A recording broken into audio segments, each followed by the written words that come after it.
క్రియలు, మంచి పనులు ఏదో ఒకటి కల్పించుకొని నువ్వు బిజీ షెడ్యూల్లో ఉండాలి. నువ్వు ఖాళీగా కూర్చొని దీర్ఘాలు తీసావనుకో, అది వాకిట్లోకే వచ్చి పొంచి ఉంటదంట. ఏంటిది అది? పాపం. కావాలంటే మీరు ట్రై చేసి చూడండి. ఆల్రెడీ ఇప్పటికి కొంతమందికి అనుభవం ఉంది. ఏ పని పాట లేకుండా బెడ్ మీద ఊరక పండుకొని తర్రే అని ఆలోచిస్తా ఉండును. ఏం తలంపులు వస్తాయో చెప్పు నాకు. చెడిపోయిన తలంపులు వస్తాయా, మంచి మంచి ఆలోచనలు వస్తాయా? చెడిపోయినయే వస్తాయి అన్న చేతులు ఎత్తండి.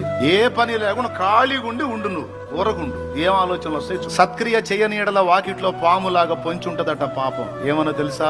రా, ఖాళీగా ఉన్నట్టున్నావుగా, నన్ను కలుసుకో, ఖాళీగా ఉన్నట్టున్నావుగా, నన్ను పిలు అని పాపం వాకిట్లో ఉండి పిలుస్తుందట. ఆ మాట నేను చెప్పలా.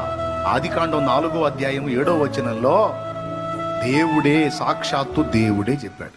ఖాళీగా ఉండవాకు, సత్క్రియ చేయని ఎడల నువ్వు చేయాల్సినటువంటి